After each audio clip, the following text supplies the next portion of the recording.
Hi, இன்றைக்கி பச்சை பயிறு குழம்பு எப்படி சேர்த்து வாங்க பார்க்கலாம். டேஸ்ட் நல்லாயிருக்கும். பச்சை பயிறு எடுத்துக்கிட்டேன்.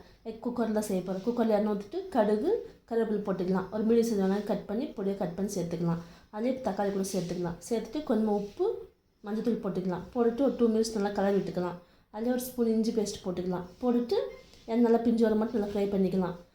இப்போ பச்சை பயிறு நல்லா வாஷ் பண்ணிவிட்டு நல்லா க்ளீன் பண்ணிவிட்டு வாஷ் பண்ணிவிட்டு சேர்த்துக்கலாம். சேர்த்துட்டு ஒரு 2 மினிட்ஸ் நல்லா கலரி விட்டுக்கலாம்.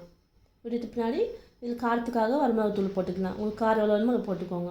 காரம் போட்டுட்டு அதிலே கொஞ்சமாக தனியாத்தூள் கொஞ்சம் சீரகம் பொடி கூட போட்டுக்கலாம். போட்டுட்டு எல்லாம் மிக்ஸ் பண்ணிடலாம். ஒரு 2 மினிட்ஸ் நல்லா மிக்ஸ் பண்ணிவிட்டு தண்ணி ஊற்றிக்கலாம். தண்ணி உங்களுக்கு எவ்வளோ வேணுமோ அதில் ஊற்றிக்கோங்க. ஊற்றிட்டு மூடி போட்டு விட்டுடலாம். 5 விசில் வச்சு விட்ருங்க. நல்லாயிருக்கும். ரைஸு சப்பாத்திக்கு சூப்பராக இருக்கும் டேஸ்ட்டு. ஸ்டீமெல்லாம் போன பின்னாடி விசில் எடுத்துகிட்டு ஓப்பன் பண்ணிவிட்டு லாஸ்ட்டில் கொஞ்சமாக மல்லி இலை போட்டுக்கலாம். போட்டுட்டு எல்லாம் மிக்ஸ் பண்ணிவிட்டு சர்வ் பண்ணிக்கலாம். ரைஸ்க்கு நல்லாயிருக்கும், சப்பாத்தி கூட நல்லாயிருக்கும். பாய்.